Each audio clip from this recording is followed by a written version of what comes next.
हम आपको बताएं, हमने अपने अपने जीवन में असफलता को सफलता का योग माना। जहां हम असफल हुए वहां हमें सफलता का मार्ग प्रकट दिखाई दिया। हे भगवान मेरी रक्षा कीजिए, क्रोध आया, हे भगवान मेरी रक्षा कीजिए, मुझे संभालिए। तो असफल असरण हो जाना ही शरणागति की पुष्टता है। जब तक अपने में बल होता है कोई, तब तक शुद्ध शरणागति नहीं होती।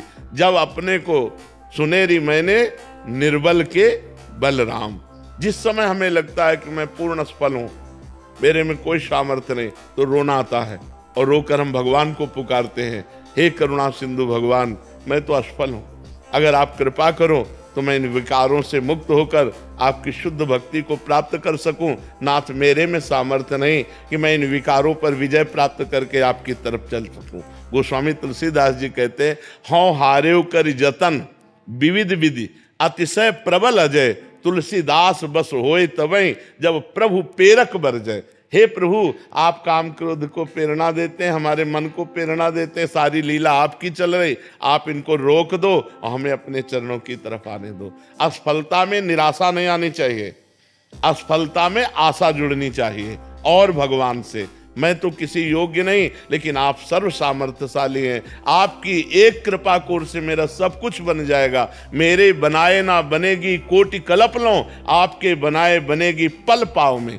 पल के चौथाई हिस्से में आपकी कृपा कोर से बन जाएगा। नाथ आपने बहुत पतितों को पावन किया है, मुझ जैसे अधम को भी पावन कीजिए। ये अंदर से भावना आ जाती है तो हमारी सफलता का योग बन जाता है। हमें निराश नहीं होना, हमें उदास नहीं होना, हमें हताश नहीं होना, अपने कर्तव्य पर कदम आगे बढ़ाते रहना है। फिसल जाए तो फिर खड़े होकर के चल, ये परमार्थ का मार्ग है, इसमें हारना नहीं है, इसमें निराश नहीं होना। हम अविनाशी के बच्चा हैं, एक न एक दिन परम पद को प्राप्त करके रहेंगे। आज अगर हम परास्त हो रहे हैं तो हम रुकेंगे नहीं, हम 100 बार गिरेंगे तो 101 बार खड़े होकर फिर परमार्थ पे चलेंगे, तो कभी न कभी भगवान हमें विजय दिला ही देंगे। हमारी कमजोरियां हमें गिराती रहती हैं महाराज। हमारी कमजोरियां हैं, लेकिन हमारे प्रभु तो बहुत बलशाली है ना।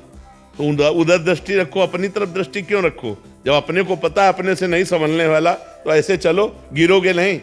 ऐसे चलोगे कभी नहीं गिरोगे। आज तक जितने भी ऊंचाई पर चढ़े वो ऐसे चढ़े हैं, जो भगवान की शरण में हुए।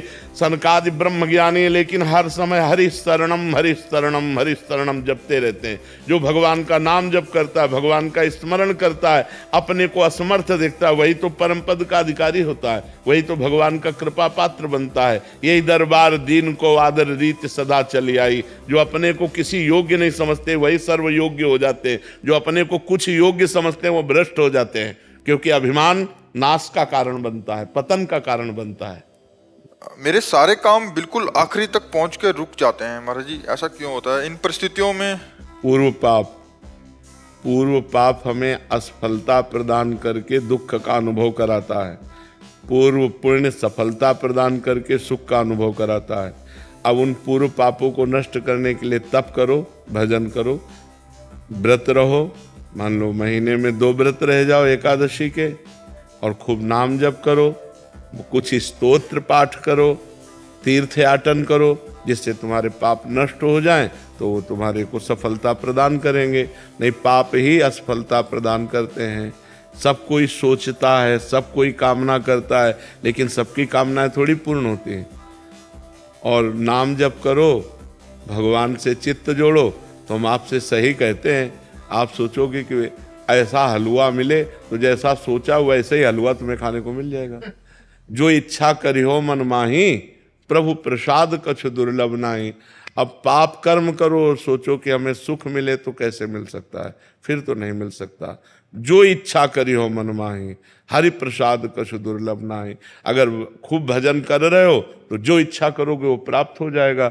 अब भजन नहीं, तपस्या नहीं, व्रत नहीं, साधना नहीं, तो फिर किसके बल से कामनाओं की पूर्ति चाहते हो?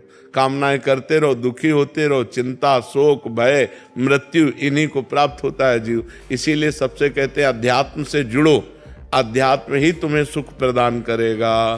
तुम पैसा कमा सकते हो, तुम नाना प्रकार के पद प्रतिष्ठा प्राप्त कर सकते हो, लेकिन आत्म शांति नहीं।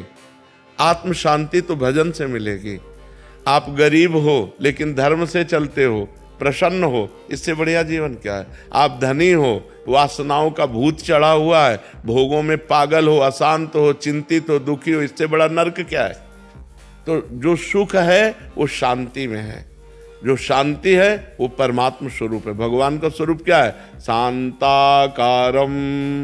भगवान शांत आकार है ना, तो वो शांति, हम भगवान के अंश है ना, तो हमें शांति चाहिए। भगवान क्या है? आनंद सिंधु सुख राशि। तो हम आनंद चाहते हैं, तो आनंद भोगों में नहीं, भगवान में है।